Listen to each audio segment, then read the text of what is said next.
Lakeland PBS presents Common Ground, brought to you by the Minnesota Arts and Cultural Heritage Fund and the citizens of Minnesota. Production funding of Common Ground is made possible in part by First National Bank Bemidji, continuing their second century of service to the community. Member FDIC.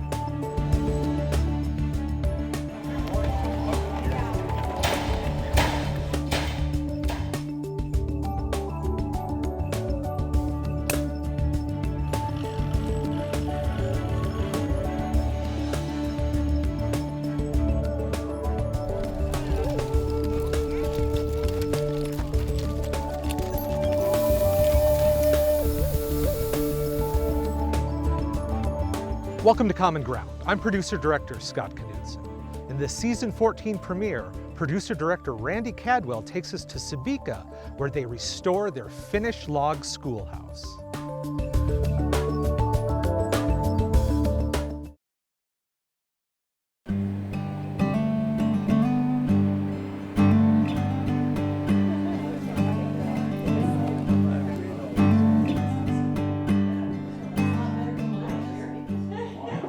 Welcome to the dedication of the 1888 Finnish Log Schoolhouse. District 26, Red Eye Township. It was the first school built in Red Eye Township. It predates the school built in the city of Sebeka. It's a legacy of our ancestors who came before us. This is a strong Finnish and German immigrants came here, and this schoolhouse, built 134 years ago, was built by our Finnish ancestors. And it's an attribute to them because they came into a forest and carved a life out of it. The contract was signed on December 10th, 1887, to build the schoolhouse. The granddaughter of the builder being August Matala. His granddaughter is Marlene Matala Stair. Two of the Matala boys, August, my grandfather, and his brother Fred, emigrated, ended up in Sebeka. They lived together for several years and then each formed their own household. During the time that they were living together, they had built a business making plowshares for farmers and obviously doing work with wood as well. So they must have done log construction, which is what would have led him to eventually make a log schoolhouse. In 1888, they built the schoolhouse, and it probably in the summer of '89 yet too, because then in the fall of '89, the first classes were held in that school. It was originally in section 29 of Red Eye Township. The Finnish people value education. In fact, Finland has been the #1 nation, their education system, for I don't know how many years. I heard it announced again for this year that they're again the #1 education nation.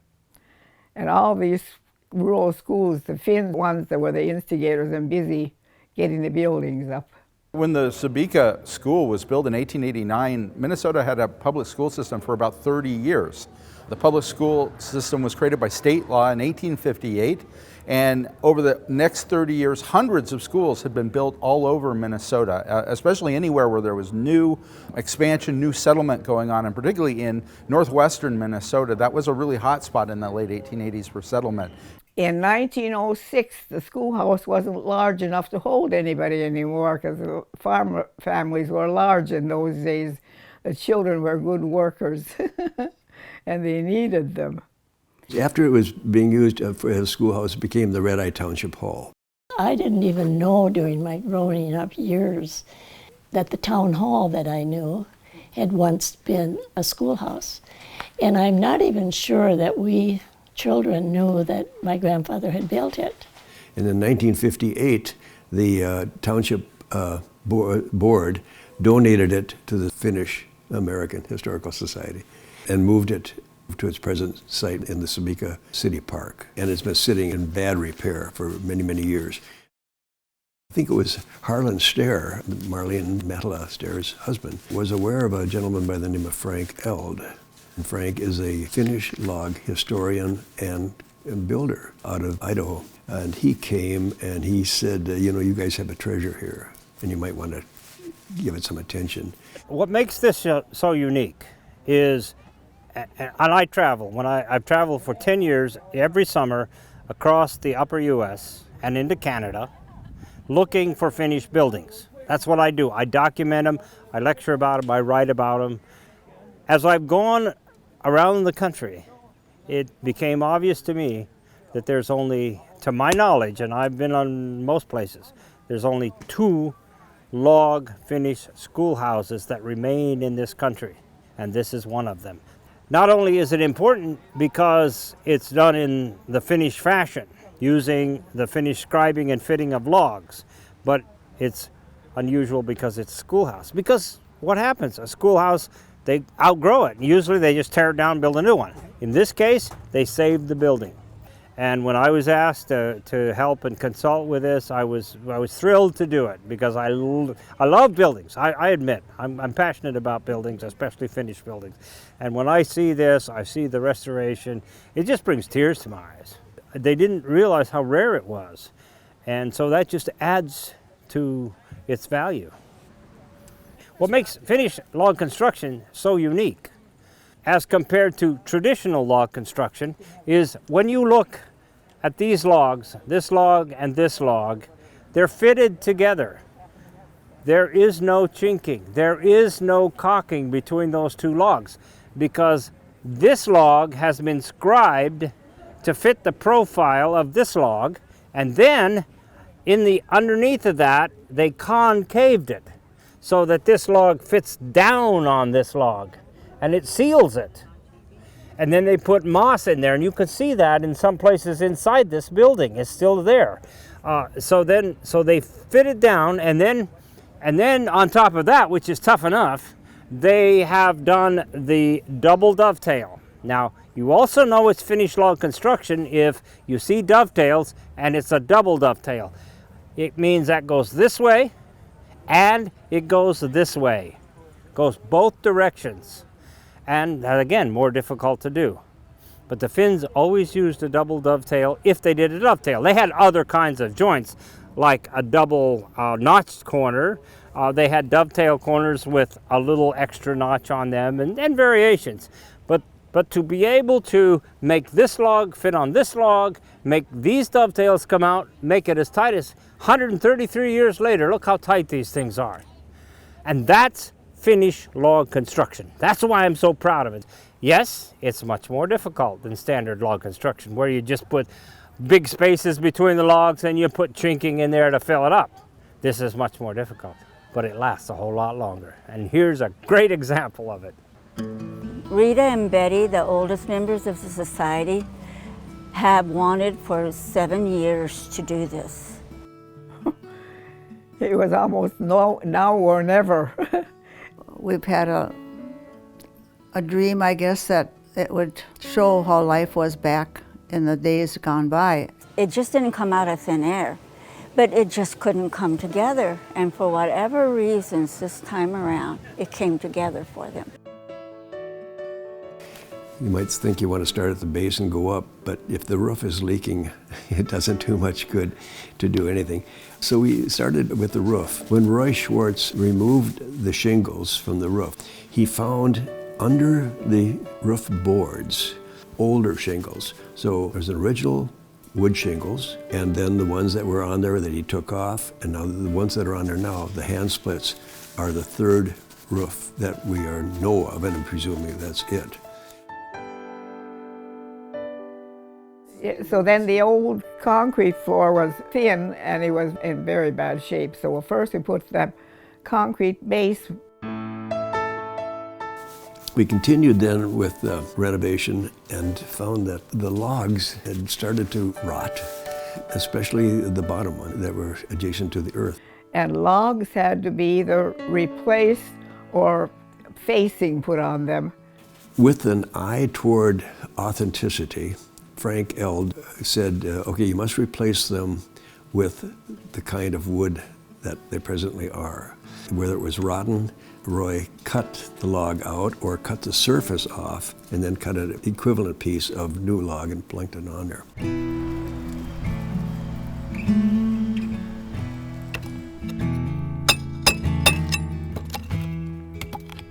We are removing the mortar that's in between the logs, and also behind the mortar's nails that was used to hold the mortar in. And I got to remove them so I can cut into the logs without damaging my blades.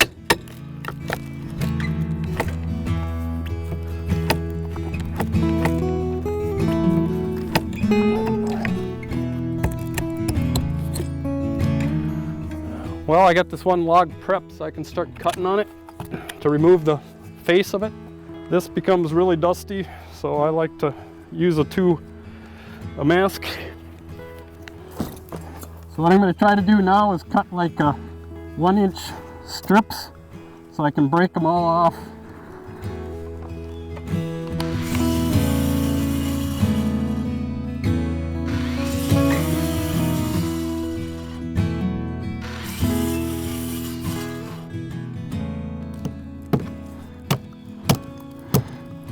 Now I'm knocking out the loose pieces here so I can get a flat surface back to rebuild from.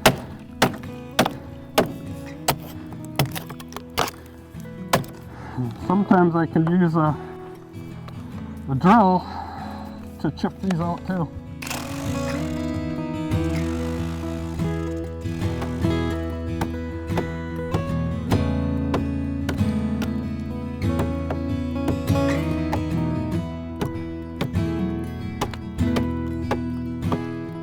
Okay, then I usually switch over to the chainsaw to get a little smoother back on the wall there.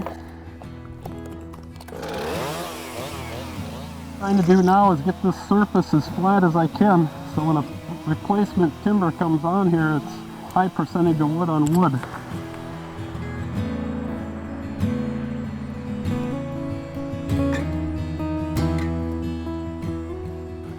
The surface of this new timber is, it's been hatcheted with a hatchet, and then I've planed it, and then I've kind of rounded the upper and bottom corners to make it look more authentic like some of these older logs are, and try to get it as close as to match up as possible.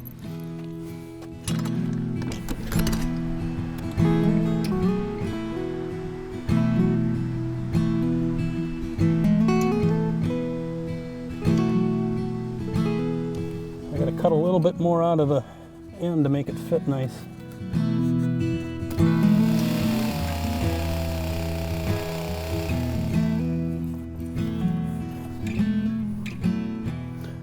Okay, that end looks pretty good.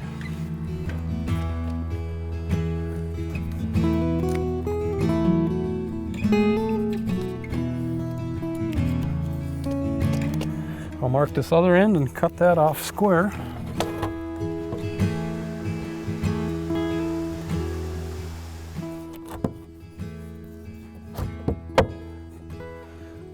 Looks pretty good. Now I'll retake it down.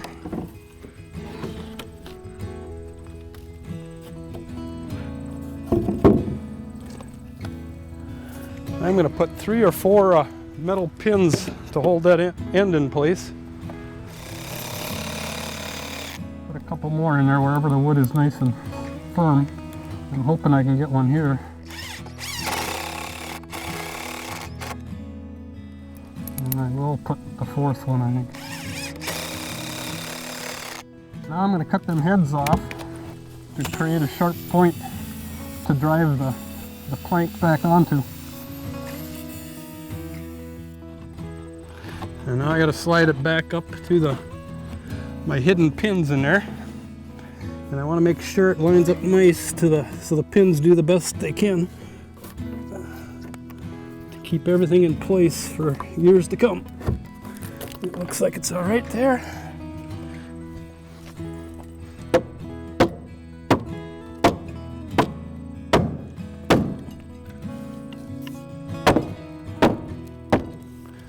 And there, she's nice snug to all wood I've filled in with. So now I can go ahead and put some screws along the top. And I'll probably put 4 or 5 in this one. Now I think I'm pretty good. So I'll take some of these 15-inch screws and I'll screw them down through. Probably about 3/4 of an inch. That will hold the bottom snug to the one below it.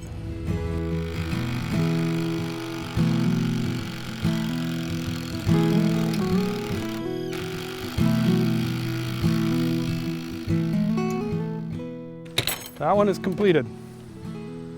And then I'll just stack another one on top and continue on.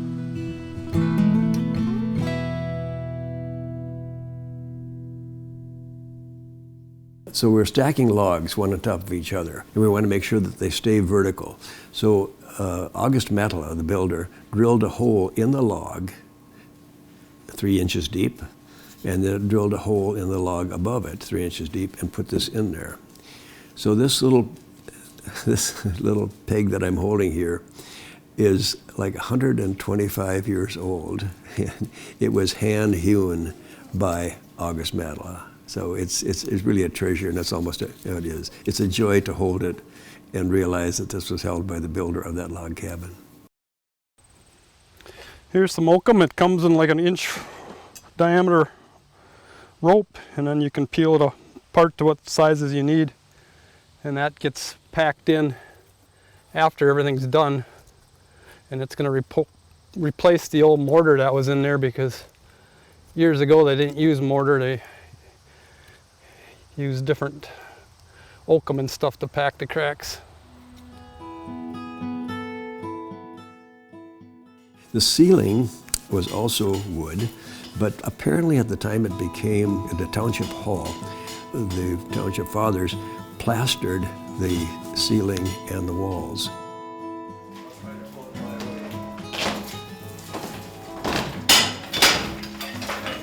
I can tell you how happy I am with it. This is really a gift to see the ceiling in such great shape. No watermark, no rot, solid board to board, A1, perfect. And the joy of seeing when you pull that thing down that, oh my God, there is a ceiling there.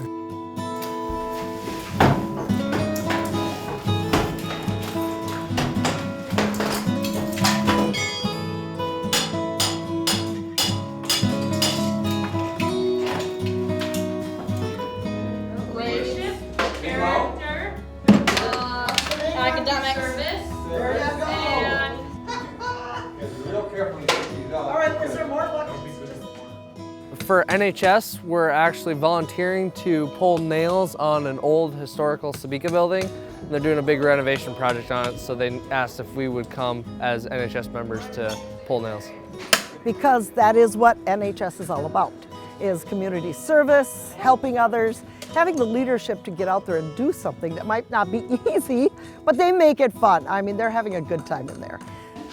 Oh my gosh, the head of the nail just broke off. I know, I did that once too.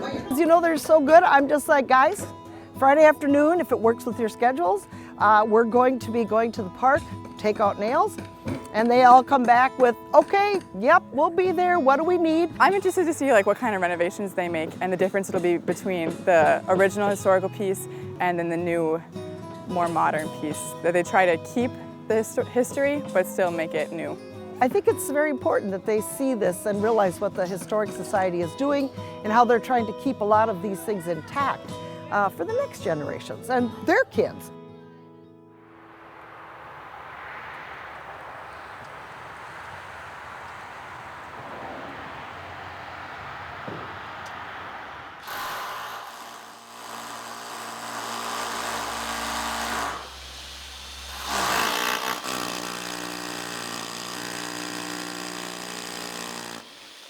The floor was wood, and there was some question about, is that shiplap? Is it tongue and groove?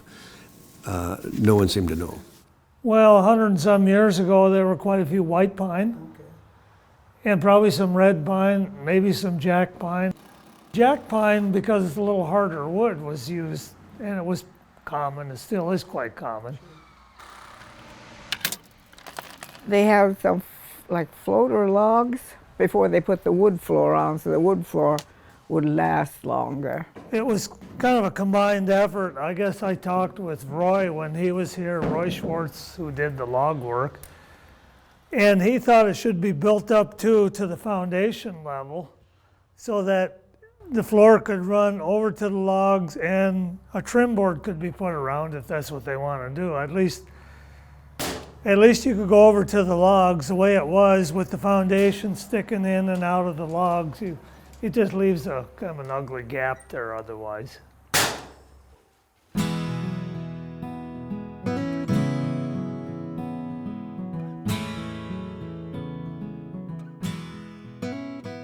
And then the windows were leaking, the window glass was broken.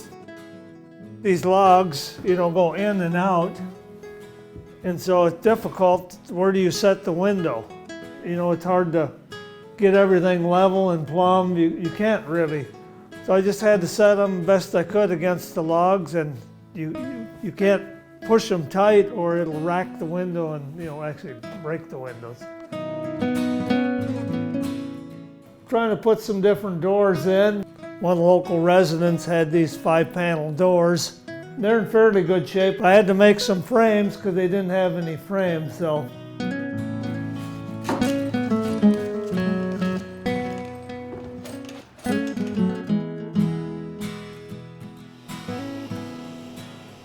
Frank Eld suggested that we cap the foundation, and so the capping is to keep the snow out. We put an aging compound on it to tone down the newness and help to bind the new and the old together.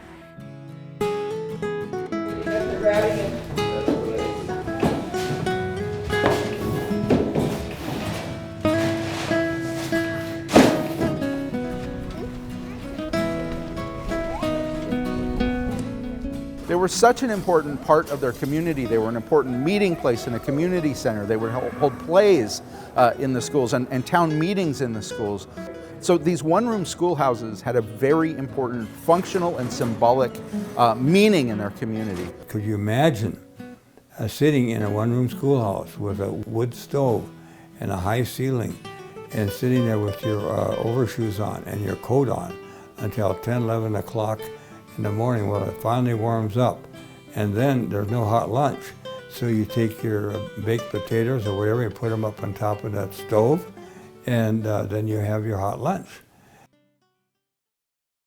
There are some very generous people in Sebeka, and they have provided the bulk of the funding for this project. And we did send out, hundreds of letters and grant requests. Providence kind of led this.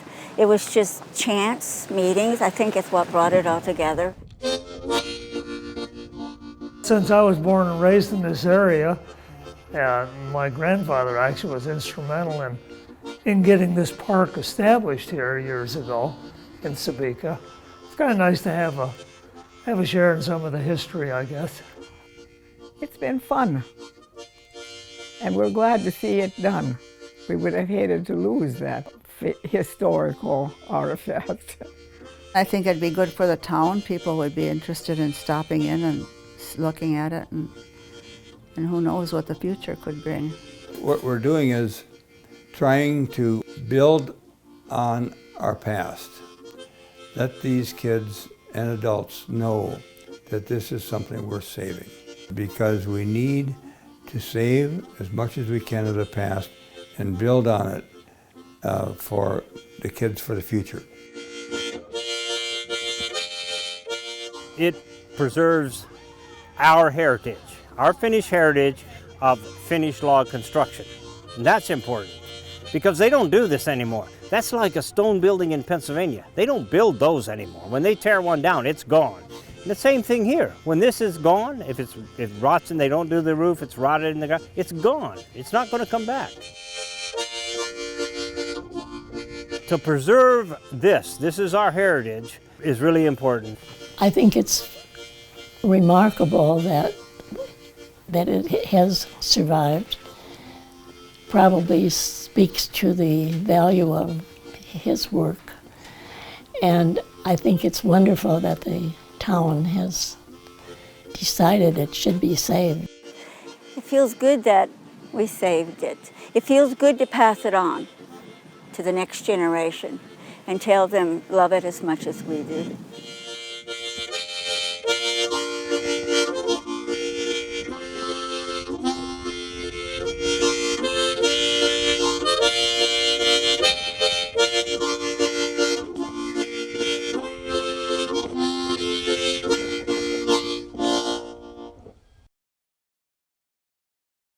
Thank you for watching. Join us again on Common Ground. If you have an idea for Common Ground in North Central Minnesota, email us at legacy@lptv.org or call 218-333-3014. To watch Common Ground online, visit lptv.org and click Local Shows.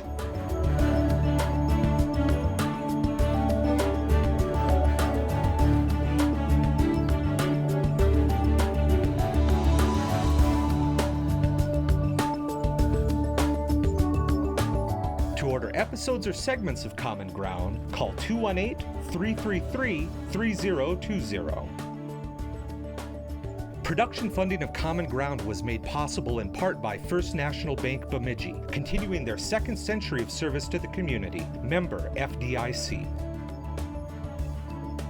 Common Ground is brought to you by the Minnesota Arts and Cultural Heritage Fund, with money by the vote of the people November 4th, 2008. If you watch Common Ground online, consider becoming a member or making a donation at lptv.org.